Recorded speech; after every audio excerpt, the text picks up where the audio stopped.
लोकतंत्र का महोत्सव। जी हाँ, मध्य प्रदेश में 17 नवंबर को लोकतंत्र का महोत्सव हुआ और उस महोत्सव की तिथि जब 17 नवंबर को हुई तो मध्य प्रदेश में केवल एक ही चरण में चुनाव संपन्न हुए। और जहाँ तक जैसा कि कहा जाता है कि मध्य प्रदेश शांति का टापू है, कुल मिलाकर मध्य प्रदेश में वो हिंसा नहीं हुई जो अन्य राज्यों में हुआ करती थी। मध्य प्रदेश में शांतिपूर्वक चुनाव संपन्न हुए, लेकिन वो शांति उस समय ईवीएम मशीन में कैद हो गई जिस दौरान शाम के 6 बज गए। हालांकि चुनाव जो शाम के 6 बजे के उपरांत जो 100 मीटर की परिधि में आते हैं उन्होंने अपने मताधिकार का प्रयोग किया, किंतु 17 तारीख को ही जो लोकतंत्र के महोत्सव में जो योद्धाओं ने अपना भाग्य आजमाया और सारी रणनीति पूर्वक लोकतंत्र के उत्सव को मनाने का काम किया और जीत के बड़े बड़े दावे किए। उसमें थे भारतीय जनता पार्टी, कांग्रेस पार्टी, आम आदमी पार्टी और कई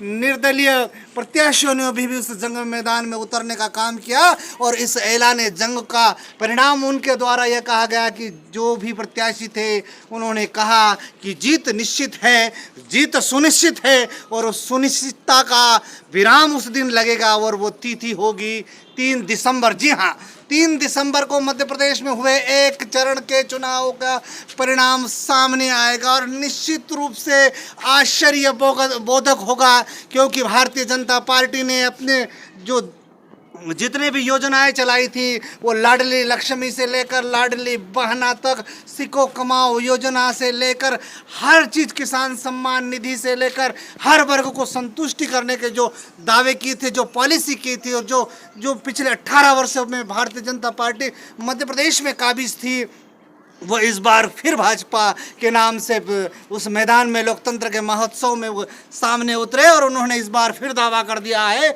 कि मध्य प्रदेश में भारतीय जनता पार्टी फिर चुनाव जीतेगी और लोकतंत्र का महोत्सव मनाएगी। लेकिन इस बात को लेकर कांग्रेस पार्टियों ने भी अपनी बात कही और उन्होंने कहा कि मध्य प्रदेश में भाजपा का तख्ता पलट होगा। जी हाँ, मध्य प्रदेश में कांग्रेस पार्टी ने दावा किया है कि भाजपा की जो सरकार थी 2018 में, वो 2018 में कांग्रेस को मैंडेट दिया था यहाँ की जनता ने, किंतु भारतीय जनता पार्टी ने लोकतंत्र की हत्या की थी।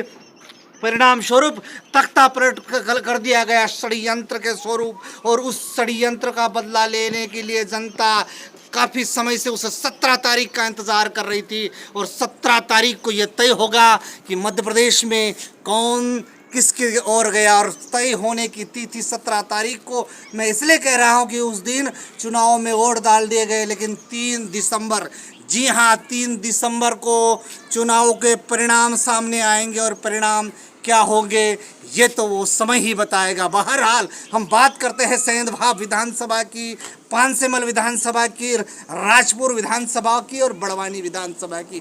क्योंकि बड़वानी जिले में 4 विधानसभा क्षेत्र थे और सीधा मुख्य मुकाबला यदि चुनाव के दौरान देखा गया, यदि पोलिंग स्टेशन पर, पोलिंग बूथ पर देखा गया तो वहाँ पर जो मतदाता थे उनकी लंबी लाइनें दृष्टिगत हुई और उन्होंने कहा कि इस बार मतदाताओं ने बढ़ चढ़कर हिस्सा लिया और कहीं न कहीं सेंधवा विधानसभा भी इससे अछूता नहीं रहा।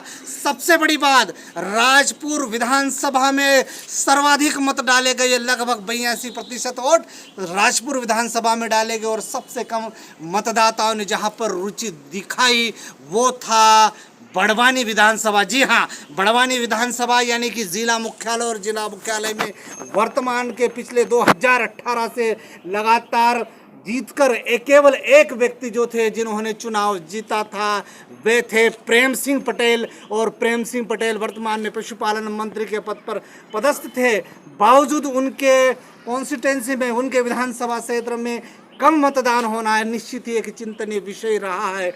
वही सेंधवा विधानसभा जो सबसे हॉट विधानसभा के रूप में जाना जाता था और सेंधवा विधानसभा में बढ़ चढ़कर लोगों ने हिस्सा लिया। एक तरफ तो वयोवृद्ध अनुभवी अंतर सिंह आर्य भारतीय जनता पार्टी से मैदान जंग में थे, वही कांग्रेस पार्टी से मोंटू सोलंकी सामने थे। हालांकि मोंटू सोलंकी का परिवेश जो है वो जयेश से है और ऐसा कहा जाता है कि जयेश के सारे युवा मोंटू सोलंकी के साथ थे। और इस बात का दावा जब किया गया तब मुख्य नायक सेंधवा विधानसभा के लगभग 75% गाँव में जाकर लोगों से रुझान लेने का प्रयास किया गया तो जवाब मिला। यदि मैं झोपाली क्षेत्र के बारे में चर्चा करूं तो सबसे बड़ा जवाब यह मिला गया कि युवा वर्ग कांग्रेस पार्टी के साथ थे। ये मुख्य नायक नहीं कह रहे, मुख्य नायक ने जिन लोगों से चर्चा की, जिन लोगों की भावना को समझा, उनने कहा कि जो कांग्रेस पार्टी के से प्रत्याशी थे मोंटू सोलंकी,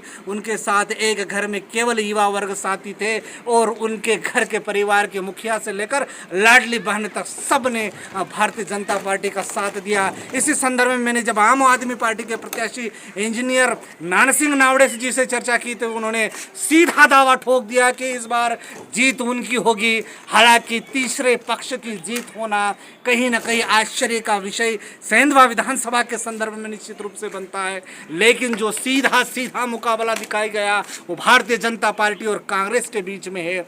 अब भारतीय जनता पार्टी के विशेषज्ञ और कांग्रेस पार्टी के विशेषज्ञ तमाम आंकड़े बता रहे हैं। अब उन आंकड़ों पर क्या सत्यता है वो 3 दिसंबर को ही तय होगा।